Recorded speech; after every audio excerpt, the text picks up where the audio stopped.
Hey everyone. So we are in the Hommy kitchen and I am getting ready to start. I've done a few loads already just because I didn't want to be an absolute idiot when it came to freeze drying. And so I've gone ahead and done a couple of loads. But this one I am going to do with cheese sauce. And the reason I'm doing this is the title of this video, When Your Canned Preps Go Bad. So we have canned storage. We have a lot of canned storage, and we have an issue where a couple of them have rust spots, or they are dented like pretty badly. And so the purpose of this is getting the food out of those containers and having a alternative method to save that food. So I'm going to freeze dry our cheese sauce. So I've already got it opened. This is just what is this? This is just cheese sauce, cheddar sauce. And our plan was to use this for one of our 7 meals plans.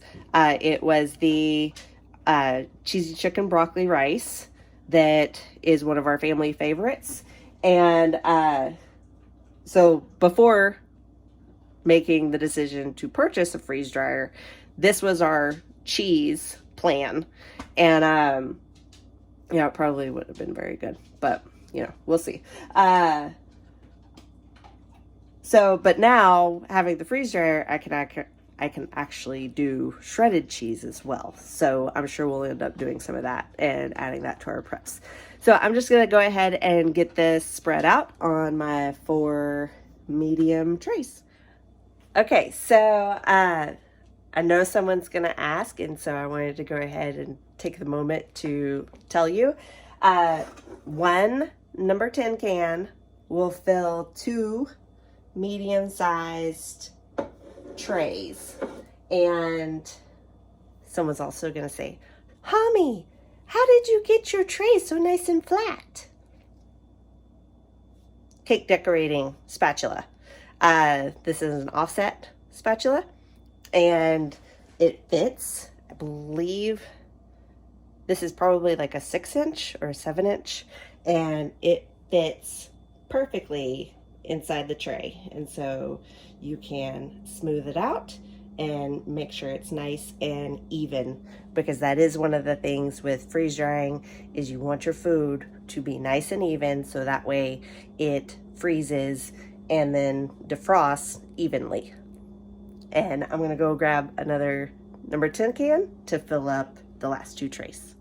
Okay, y'all, so I mentioned the rust, but I just wanted to show you kind of what I was talking about. So it's not like completely covered in rust, but this is a concern with cans and humidity and not storing in the right conditions, because these weren't. And Renee may end up telling you about that later. There's a story about this, y'all.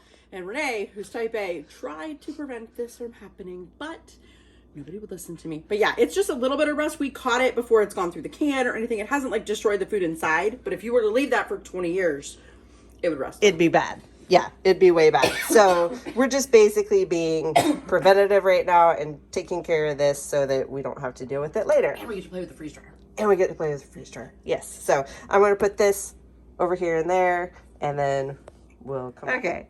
So yeah, it does not look appetizing at all. But cheese sauce doesn't look appetizing. It just tastes good. Yeah, it tastes really good. And in the it's apocalypse, a guilty pleasure.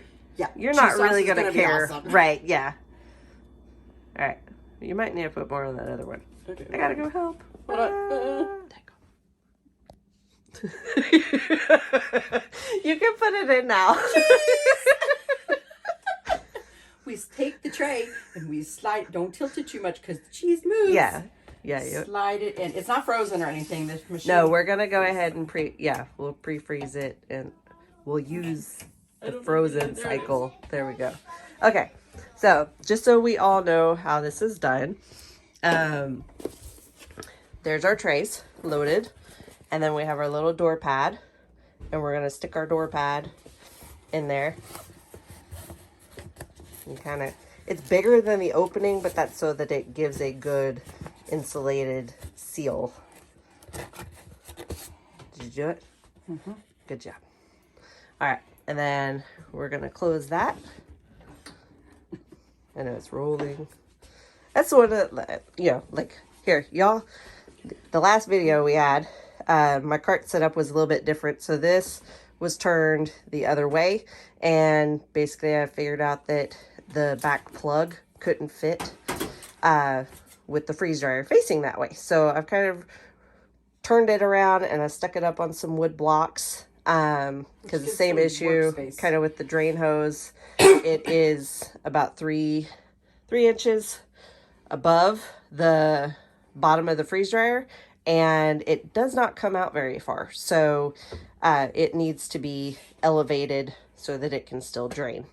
And so we are gonna go ahead and hit our start button, and you can hear it just kicked on. And this is what we were talking about the last video. Do not mix frozen with non-frozen trays. So ours is not frozen, plain and simple, not frozen. We already loaded our food, and then it gives you the little reminder to close the drain valve. And let me kind of come over this way. So here's our drain valve, and this is the shut off for it. So we're just gonna go ahead and close that, and then we just hit our little continue button, and then it is currently at 62 degrees, and it's going to drop over the next several hours, I think up to -20 inside, and then it will go into a drying cycle. So I will do a video, or we'll do an add-on to that once this ends up ending. But we want to talk shelves. Since we're talking bad canned goods, lots of questions on these shelves. So Renee is my shelving specialist. I've had these shelves in my house for about 10 years, and I love it. They used to come from a company called Shelf Reliance. So you can see shelfreliance.com. Now you get them at thrivelife.com. A lot of people buy like pre-made, freeze-dried goods from them, and they're great for that. And they've got a great like subscribe and save like monthly program, so you can like set up your year's supply and then tell them your budget for the month, and it'll send it. Whoop. It did something. It just vibrated. Anyway, and they come in different sizes. So there's small cans, then there's medium cans, which is what we've got here. Yeah. And then we've got a whole shelf that is the number 10, the big food storage kind of cans. And you can get it as just all this one, or you can get the variety where you have the small, medium, and large. We made this smalls and mediums and then larges. We kind of played with it. But there's different choices on their website to do it. And they're awesome. They've got like a grate up here, which you can see it's like a metal grate.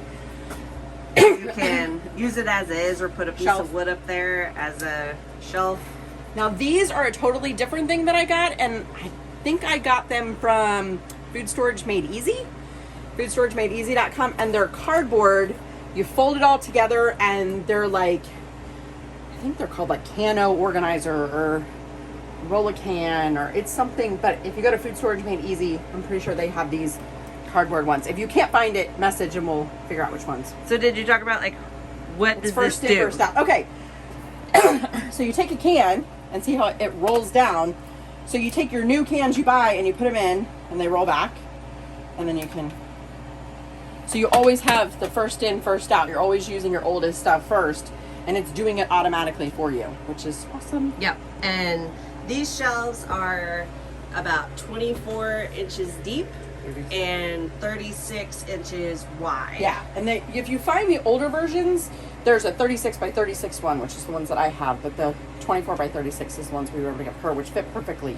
Yeah, in here. They're super nice. And then you can see I still have one don't mind my daughter's room, because this is why this is the unfinished pantry. Yeah. But this one, we've got the Shelves box down here, and we got to get those put in so we can get all those number 10 cans up. So yeah, awesome. We love them. Thank you, Nene. You're welcome. Welcome back, everyone. So we have about 30 minutes left on this final dry, and I'm going to go ahead and stop it and check the food and make sure that everything is dry as it should be, and if we need to break it up, we can. So the freeze dryer automatically goes into final dry, and it will give you a little status bar. It did it overnight, so I don't have video to show you, but there's a default that basically it runs for an additional 2 hours after that final dry. And so what we have here is 30 minutes left of that 2 hours.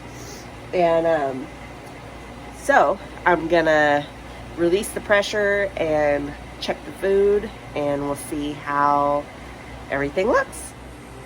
So here, I just wanted to show you real quick, this 40, 12, 18, that is the total run time for this load.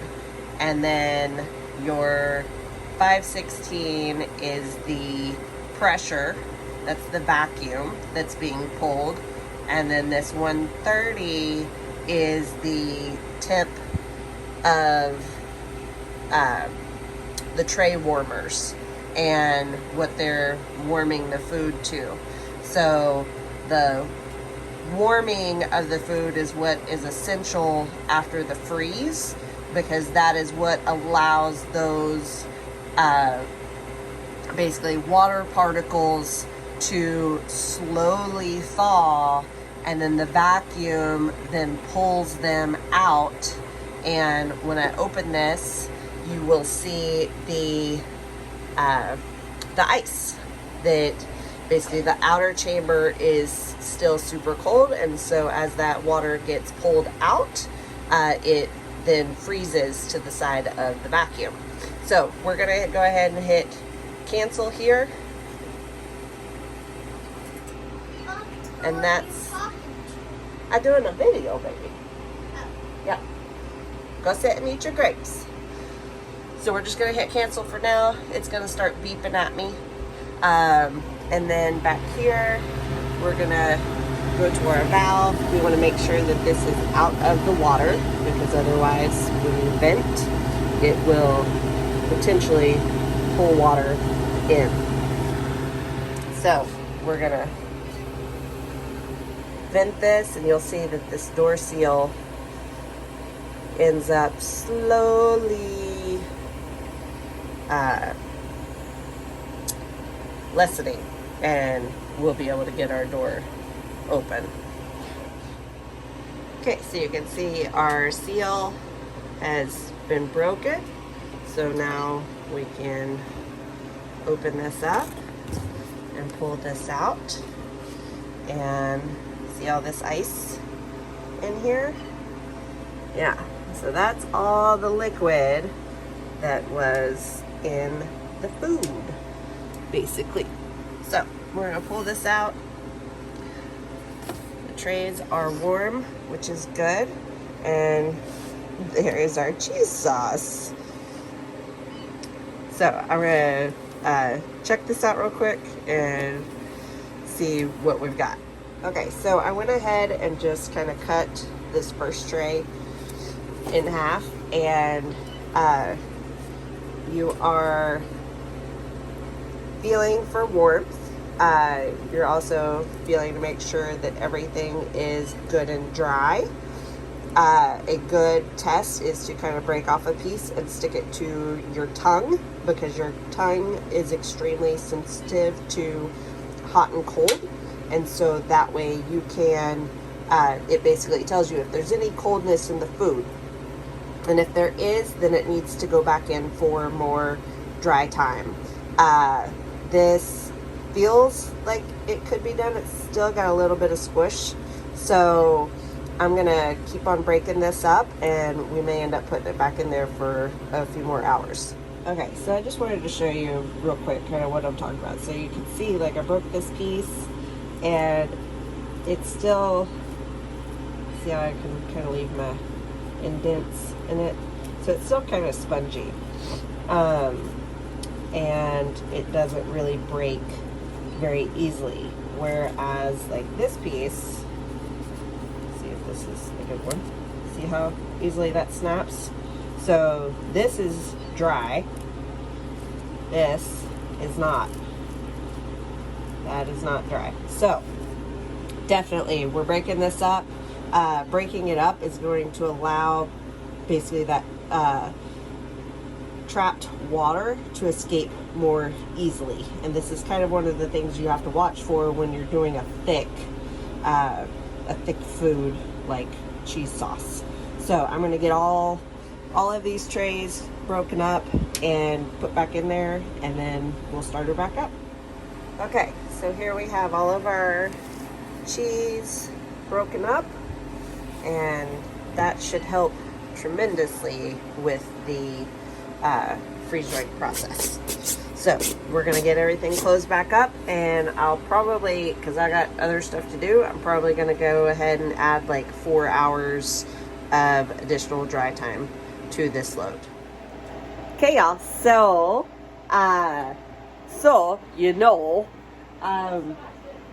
this is done. I just got done checking it, and everything seems perfectly dry. I already removed the little pillow at the front. Just for everybody's information, this is at 47 hours and 47 hours and 24 minutes. So it was a fairly long run for cheese sauce, which is kind of what I was anticipating, seeing it was so thick and, you know, across that whole layer, which is the importance of trying to get it as even and thin when you're spreading it out, because we did have a lot of kind of mixed consistency when I checked on this earlier.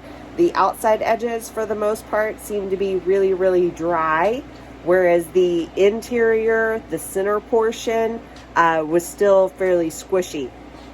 So now that I've ran it for, I think it ended up being another 5-6 hours, everything that I've checked is really, really good and really crispy. I'll show you. We're going to pull this out, and then basically here you can see that breaks. Ooh, uh-oh. That one might be for the dog. That breaks really, really easily, and everything is warm. Nothing's cold to the touch. So I am calling this good as it's gonna get. So there we have it. When I bag this up, I am planning on doing probably, I don't know, maybe 2 trays per bag. We're gonna have to see kind of what it ends up being. But I'm doing that next. So I'm gonna actually blend this into a really nice powder and then put it in the Mylar, because for the most part, that's probably how I'm going to end up using it, is in powdered form. I don't really need chunks of dried cheese. I need powdered cheese that I can add to casseroles and dishes like that. So I'm going to throw all these trays into the blender, get it blended really nice into a nice fine powder, and then bag that up.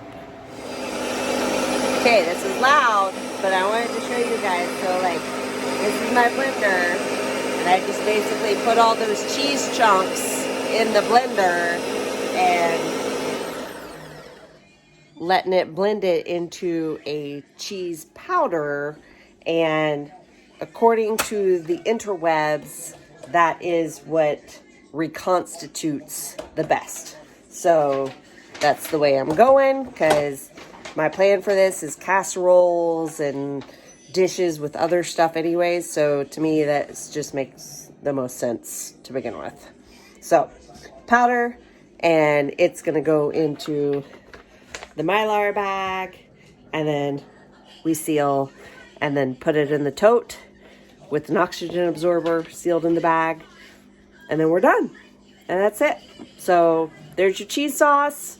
That's how you handle when your preps go bad. Shalom, y'all.